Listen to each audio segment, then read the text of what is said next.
എന്നാലും നിങ്ങൾ വന്നല്ലോ, സന്തോഷം. ആന്റിയെ കണ്ടപ്പോ ഞങ്ങൾക്കും സന്തോഷമായി. ഇവിടം വരെ വന്നിട്ട് സുശീല ആന്റിയെ കാണാൻ പറ്റിയില്ലല്ലോ എന്ന് വിചാരിച്ചിരിക്കുകയായിരുന്നു. ആന്റിക്ക് പ്രശ്നമൊന്നുമില്ലല്ലോ അല്ലേ? സീരിയസ് ആയിരുന്നൊക്കെ ഞങ്ങൾ അറിഞ്ഞേ. ആ ശരിയാ, ആശുപത്രി കിടക്കുമ്പോ സീരിയസ് ആയിരുന്നു. എല്ലാം ഭേദമായ ശേഷമാ ICU ഇറക്കിയത്. അതൊരു കണക്കിന് ഭാഗ്യമായി. ICU കിടക്കുമ്പോ ആരും ശല്യം ചെയ്യാൻ വരില്ലല്ലോ. വീട്ടിൽ വന്നപ്പോ തൊട്ട് ഓരോരുത്തരും കയറി ഇറങ്ങുക. അവരോടൊക്കെ വർത്താനം പറഞ്ഞ് നിൽക്കുന്നതിനേക്കാൾ നല്ലത് എങ്ങോട്ടെങ്കിലും ഇറങ്ങി നടക്കുന്നതാ. അതുകൊണ്ട് ഇപ്പം വീട്ടിലൊന്നും ഇരിക്കാറില്ല. അതാ ഞാൻ രാവിലെ തന്നെ ഇറങ്ങി അങ്ങ് പോയത്. അല്ല, നിങ്ങള് എന്നെ കാണാൻ വേണ്ടി തന്നെയാണോ വന്നത്? അല്ല ആന്റി, ഞങ്ങള് വന്നത് ഇന്ദ്രനെയും സത്യനെയും കണ്ട് ബാക്കി കാര്യങ്ങളൊക്കെ സംസാരിക്കാനാ. അക്കൂട്ടത്തില് സുശീല ആന്റി ഒന്ന് കാണാലോ എന്ന് വിചാരിച്ചു, അത്രേ ഉള്ളൂ. ഇന്ദ്ര, ബാക്കി കാര്യങ്ങൾ സംസാരിക്കാനോ? എന്ത് ബാക്കി കാര്യം? അത് അമ്മയും അത് ഷോപ്പിന്റെ കാര്യം ആന്റി.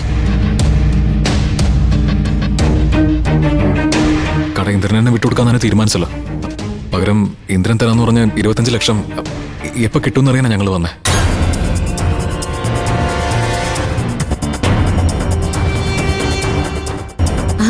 സുശീല ആന്റിക്ക് ഇപ്പോഴും അമ്പരപ്പ് മാറിയിട്ടില്ല രഘുവേട്ട. നേരത്തെ മക്കള് പറഞ്ഞപ്പോഴും വിശ്വാസമായി കാണില്ല അല്ലേ ആന്റി? എങ്ങനെ വിശ്വസിക്കും? അന്ന് പഞ്ചരത്നത്തിൽ വന്ന് ഷോപ്പ് ഇന്ദ്രന് കൊടുത്ത 50 ലക്ഷം രൂപ തരാന്നല്ലേ ആന്റി പറഞ്ഞത്. അത് ഒറ്റയടിക്ക് 25 ലക്ഷം രൂപ കുറഞ്ഞു എന്നറിയുമ്പോ ആർക്കും വിശ്വസിക്കാൻ ഒരു പ്രയാസമൊക്കെ കാണും. സത്യം വന്ന് സംസാരിച്ചപ്പോ അനു അമ്മാവനും കൂടുതൽ വിലപേശലിനൊന്നും തയ്യാറായില്ല. അന്ന് ദാസങ്ങൾ മുടക്കി 25 ലക്ഷം അതുമാത്രം ഇന്ദ്രൻ തന്നാ മതി എന്ന് പറയുമായിരുന്നു.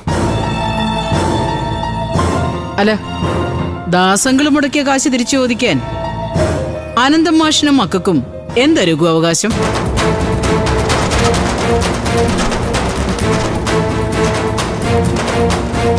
അല്ല, അത് ചോദിക്കേണ്ടത് ദാസാറ് തന്നെയല്ലേ?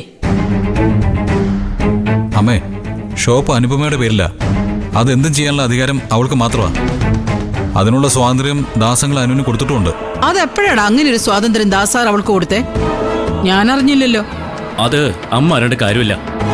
ഷോപ്പിന്റെ കാര്യത്തില് ഏട്ടൻ ദാസങ്കലിനെ സമീപിച്ചപ്പോഴൊക്കെ അങ്കിള് പറഞ്ഞത് അതൊക്കെ അനുപമ തീരുമാനിക്കുന്നത് പോലെ നടക്കൂ എന്നാ. ആണോ? എന്നാ ദാസാർ എന്നോട് പറഞ്ഞിരിക്കുന്നത് ആ ഷോപ്പ് ഇന്ദ്രന്റെ പേരിലേക്ക് മാറ്റാൻ 1 രൂപ പോലും ആർക്കും കൊടുക്കേണ്ട കാര്യമില്ലെന്നാ. പകരം എല്ലാ മാസവും ഇന്ദ്രന് അനുപമയ്ക്കും മോനും ഒരു തുക ചെലവിന് കൊടുക്കണം. അല്ല, ദാസാറുമായിട്ട് പുതിയൊരു എഗ്രിമെന്റ് ഞാൻ ഉണ്ടാക്കി കഴിഞ്ഞു. അമ്മ എന്തൊക്കെയാ പറയുന്നേ? ഷോപ്പ് അനുവിന്റെ പേരിലല്ലേ? പിന്നെ എങ്ങനെ അമ്മയ്ക്കും ദാസങ്ങളിലും പുതിയ എഗ്രിമെന്റ് ഉണ്ടാക്കാൻ പറ്റും? അതൊന്നും നിലനിൽക്കാൻ പോകുന്നില്ല. അതെ, അനു ഞങ്ങൾക്ക് വാക്ക് തന്നതാ. അവൾ ഒരിക്കലും ആ വാക്ക് തെറ്റിക്കില്ല. അതൊക്കെ നിന്റെ വെറും തോന്നല രഘു. നിനക്ക് 25 ലക്ഷം വാങ്ങി തന്നിട്ട് അനുപമയ്ക്ക് എന്താ ഗുണം?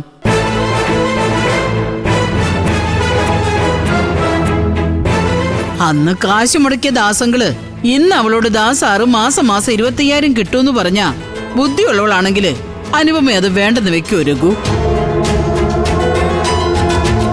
എന്റെ അനിയത്തി അത്രയ്ക്ക് സ്വാർത്ഥബുദ്ധി ഉള്ളവളല്ല ആന്റി. അവള് ഞങ്ങളുടെ അച്ഛനെ സാക്ഷിയാക്കി തന്ന വാക്കാ.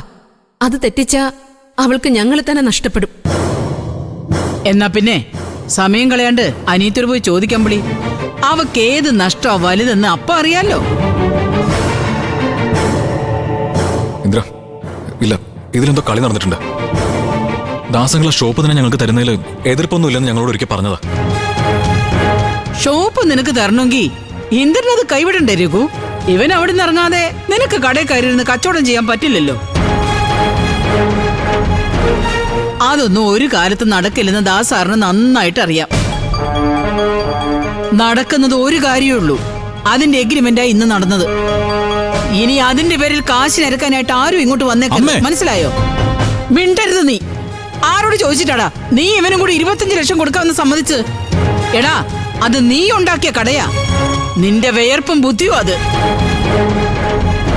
അല്ലാതെ ഈ രഘു ബിസിനസ് ചെയ്ത പോലെ ആയിരുന്നെങ്കിൽ എന്നെ അത് കെട്ടിപ്പൊട്ടി പോയേനെ. എടാ, ആദ്യം സ്വന്തം അധ്വാനത്തിനും കഴിവിലും ഒരു വിശ്വാസം വേണം. ഇനി ആ കടയുടെ പേരിൽ ആർക്കെങ്കിലും 5 പൈസ കൊടുത്തെന്ന് ഞാൻ അറിഞ്ഞ ബാക്കി അപ്പ പറയാം.